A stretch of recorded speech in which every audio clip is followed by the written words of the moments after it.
Bonjour à toutes et à tous les amis, c'est Axel, très heureux de vous retrouver en ce milieu de semaine pour les pronostics du dernier pay-per-view avant WrestleMania. Je parle bien évidemment de Elimination Chamber, un pay-per-view qui aura lieu du côté de Montréal au Québec, au Canada. Je vous rappelle que ce sera dans la nuit de samedi à dimanche, le 19 février, de la nuit du 18 au 19 février, à 2 h du matin uniquement sur le WWE Network. Écoutez les amis, je vous propose que l'on passe dès maintenant au premier match de la soirée annoncé. Un match entre Bobby Lashley et Brock Lesnar. Un match qui n'a pas de stipulation mais qui risque d'être quand même très intéressant. Alors, pour être honnête avec vous, j'en ai d'ailleurs parlé durant la review de Raw cette semaine. Je trouve que c'est une rivalité qu'on a déjà eu, un match qu'on a déjà eu au Royal Rumble l'année passée. C'est vrai que personnellement, j'avais pas trop de hype sur le fait de revoir ce match. Maintenant, je dois avouer qu'ils m'ont fait un petit peu changer d'avis suite au dernier épisode de Raw. Effectivement, avec la signature de contrat, ça a monté en intensité et je trouve que finalement, ce match peut ne pas être dégueu. Et puis on sait qu'il y a également le Hurt Business qui tourne autour de Bobby Lashley et de Brock Lesnar. Donc on sait qu'il peut se passer des choses, on sait que voilà, le match potentiellement peut être... il peut y avoir une intervention, enfin voilà, on sait que ça peut amener notre curiosité pour avoir envie de voir ce qui va se passer par la suite. Est-ce que c'est une rivalité qui va continuer jusqu'à WrestleMania? Et ça, je trouve que c'est une très bonne chose. Et donc pour cette raison, les amis, j'ai mis un hypomètre de 7 sur 10. Et pour ce qui est de mon pronostic, je dirais Brock Lesnar quand même. Parce que Brock Lesnar, je pense qu'il a besoin d'une petite victoire là à l'approche de WrestleMania. Et alors je ne sais pas quels seront les plans concernant Brock Lesnar pour WrestleMania. C'est vrai qu'on a l'habitude de le voir dans le haut de la carte. Là, il est face à Bobby Lashley. Est-ce qu'on aura un rematch face à Bobby à Mania? Est-ce qu'il aura un autre adversaire? Est-ce qu'il sera en milieu de carte? Est-ce qu'il sera à WrestleMania tout court? C'est une question qu'on peut vraiment se poser. Mais voilà, en tout cas, je pense qu'il a besoin d'une victoire.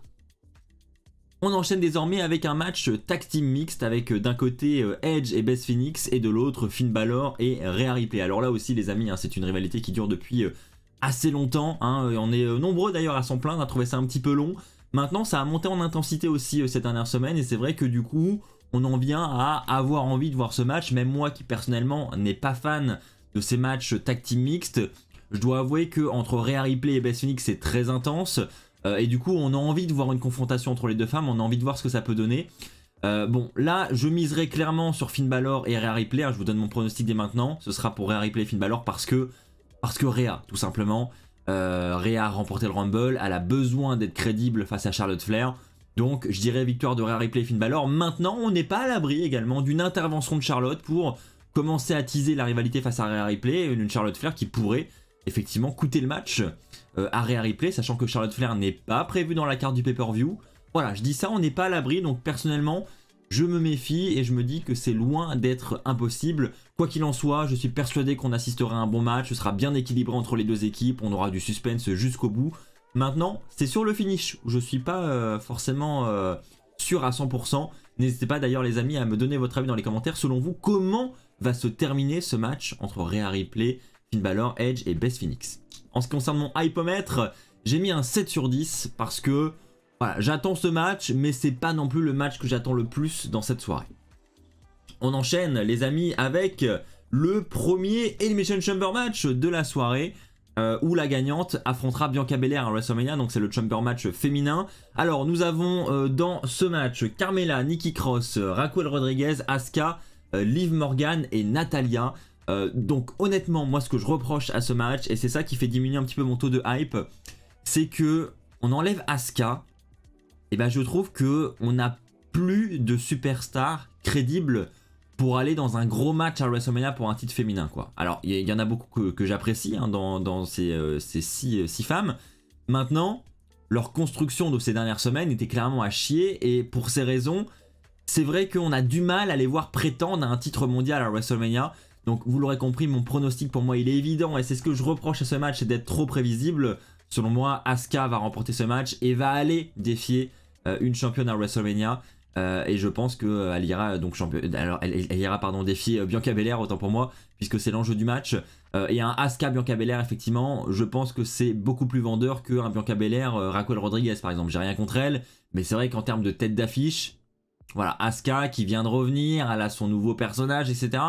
Clairement, pour moi, c'est joué d'avance et c'est vraiment ce que je reproche un petit peu à ce match. Et pour ces raisons, j'ai mis un 7 sur 10 au hypomètre et je pense que pour un chamber match, c'est assez faible.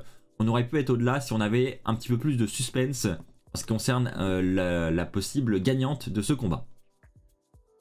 Nous allons voir désormais si du côté du chamber match masculin, du côté du titre des États-Unis, c'est la même chose ou pas. On a donc Austin Theory, notre champion des États-Unis, qui défend son titre des États-Unis face à Bronson Reed, Johnny Gargano, Montez Ford, Seth Rollins et Damien Priest. Alors là, c'est vraiment différent pour le coup. Bon, je vais vous donner mon prono dès maintenant. Je pense que Austin Theory va conserver sa ceinture parce que on a des rumeurs d'un Austin Theory contre John Cena à WrestleMania et c'est vrai qu'avoir ce petit titre des États-Unis en jeu, ça amène un petit plus quand même. Ça nous ramène aux racines de John Cena qui lui aussi avait remporté ce titre des États-Unis pour commencer sa carrière. Et je pense que ça peut vraiment ajouter un petit plus à la rivalité. D'autant plus que John Cena, on sait que bon, il sera de retour uniquement pour un match d'un soir. Donc il y a très peu de chances qu'il remporte le titre. Donc en termes de gain de crédibilité également pour Austin Theory, remporter un match de championnat pour le titre des États-Unis face à John Cena, ce serait quand même pas rien. Et ça serait très prestigieux pour lui. Donc c'est tout ce que je lui souhaite et c'est ce que j'ai envie de voir, pardon. Donc j'espère vraiment que Austin Theory va conserver ce match. Maintenant, je pense que c'est un match qui va être rempli de suspense. On a quand même à l'écran deux très gros adversaires. On a un Seth Rollins qui est en rivalité avec Austin Theory depuis plusieurs mois maintenant, où là entre les deux ça risque d'être assez corsé encore une fois. On a un Damien Priest qui se révèle de plus en plus en ce moment au sein du Judgment Day, donc là aussi je pense qu'il fera une grosse prestation. On a un Bronson Reed qui lui est hyper destructeur en ce moment, c'est comme ça qu'il est construit, on l'a vu ensemble dans la review de Raw cette semaine. Voilà, il a démonté Mustafa Ali. Je pense que lui aussi, il aura une perf assez impressionnante. Il aura des spots assez impressionnants également, je pense, dans le chamber match. Et ce sera l'une des personnes les plus difficiles à éliminer. Je pense que là, on aura, comme à chaque fois, lorsqu'il y a des gros gabarits, une alliance au sein de tous les membres du match pour éliminer Bronson Reed. On a Johnny Gargano, où là, personnellement, je suis un petit peu déçu depuis son retour sur ce qu'il a produit.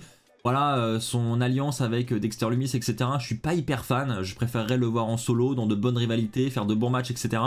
Ce qui n'est pas le cas, selon moi, pour l'instant. Et je trouve ça assez surprenant, d'ailleurs, parce que c'est le petit poulain de Triple H. Et pour l'instant, je trouve que c'est loin d'être très qualitatif ce qu'il nous propose avec Johnny Gargano. Donc j'espère qu'il va se révéler durant ce match. Et Montez Ford, voilà, on sait que Montez Ford ne remportera pas ce match. Maintenant, on sait également une chose, c'est qu'il nous proposera de très bons spots pour dans ce match, très certainement du haut d'un pod ou d'un truc comme ça. Voilà, je suis persuadé qu'il va nous surprendre et nous offrir de très beaux segments. En ce qui concerne le hypomètre, il est beaucoup plus élevé. J'ai mis un 9 sur 10. C'est vrai que c'est clairement, je peux vous le dire dès maintenant, le match que j'ai le plus envie de voir dans cette soirée. Maintenant, je vais pas vous mentir, le main event de la soirée, Roman Reigns contre Sami Zayn, eh bien c'est également un match que j'ai envie de voir. Il sera évidemment pour le titre de champion du monde indisputé de la WWE. Roman Reigns contre Sami Zayn. Alors Sami Zayn sera chez lui, on le précise, c'est du côté de Montréal au Québec. Donc évidemment ce n'est pas un hasard si ce match a été planifié lors de ce pay-per-view. Il y a évidemment une grosse hype autour de Sami Zayn en ce moment. Donc évidemment je pense que l'ovation est évidente. Sami Zayn va recevoir une grosse ovation, la foule va être à fond derrière lui, ce qui est une très bonne chose, ce qui va rendre ce match beaucoup plus intéressant parce que, je vais vous dire la vérité, dès maintenant personnellement je ne crois pas une seule seconde au sacre de Sami Zayn à l'Elimination Chamber. Pour moi c'est vraiment impossible que Roman Reigns perde ses deux titres à quelques pas de WrestleMania. Donc pour moi la victoire de Roman Reigns est assurée. C'est ça qui est un petit peu dommage, c'est qu'effectivement on a une rivalité qui est très qualitative où on nous raconte une histoire fabuleuse. Honnêtement c'est vrai que j'adore ce qui se passe entre Roman Reigns et Sami Zayn. Maintenant on doit reconnaître que le résultat du match lui est un petit peu prévisible. Enfin c'est mon avis, je sais qu'il y en a qui ont tendance à penser que Sami Zayn peut devenir champion, donc c'est pas le cas pour tout le monde visiblement. Donc c'est une bonne chose. Maintenant là où justement je trouve que ça rattrape le truc, c'est que on va avoir un match de malade avec à plusieurs reprises un Sami Zayn qui va faire le tomber sur Roman Reigns, où on va réellement penser que c'est la fin, où la foule va être à fond parce qu'elle va être à fond derrière Sami Zayn. Donc on va avoir une ambiance de malade et c'est ce qui va rendre le match unique et exceptionnel, j'en suis persuadé. Donc je suis absolument pas inquiet pour la qualité du combat, je pense que ce sera vraiment bon. On a en plus toujours cette histoire de Bloodline. Que va faire Jey Uso? Est-ce qu'il sera du côté de Sami Zayn? Est-ce qu'il sera du côté de Roman Reigns? On aura forcément des interventions dans ce match. Donc que va-t-il se passer? Et c'est là où voilà, on a tellement de possibilités, ça attire forcément notre curiosité. Et ça attire également notre curiosité pour la suite. Est-ce que Sami Zayn sera impliqué dans le titre à WrestleMania? Est-ce qu'il va partir vers d'autres horizons? Est-ce que Kevin Owens sera impliqué dans ce match? Voilà, il y a un tas de questions qui se posent. Je ne sais pas si nous aurons un Roman Reigns contre Cody Rhodes ou si nous aurons un Roman Reigns contre Cody Rhodes contre Sami Zayn en match triple menace. Parce qu'il y a également cette rumeur qui court en ce moment. Voilà, quoi qu'il en soit, je pense que ce main event de Elimination Chamber sera riche en rebondissements. Et pour ces raisons, j'ai mis un hypomètre de 8 sur 10. Je vais pas vous mentir, c'est quand même un match que j'ai clairement envie de voir. Et bah écoutez, voilà les amis, c'est ainsi que s'achève cette vidéo pronostic de Elimination Chamber. J'espère qu'elle vous aura plu. Je vous invite également à aller faire vos pronostics dans l'espace commentaire. D'ailleurs, j'ai une petite info à vous passer. Il y a le nouveau t-shirt de Sami Zayn qui vient de débarquer sur l'Euroshop. Je vous mets le lien dans la description. N'oubliez pas de passer par ce lien si vous souhaitez le commander parce que vous n'aurez pas de frais de livraison et pas de frais de douane surtout. Alors pas de frais de livraison, ça dépend de l'offre en cours. Hein. Je crois que le jeudi, souvent, les frais de port sont gratuits. Maintenant, à reconfirmer, quoi qu'il en soit, vous aurez un code promo. Hein. Si vous n'avez pas les frais de port offerts, vous aurez moins 20%, moins 15%. Donc n'hésitez pas à cliquer sur le lien dans la description. Surtout, vous n'aurez pas de frais de douane. Merci à tous d'avoir suivi cette vidéo. On se retrouve très très vite sur WWE France. D'ici là, portez-vous bien et n'oubliez pas, soyez toujours très très fiers d'être fan de catch. Allez, bye tout le monde!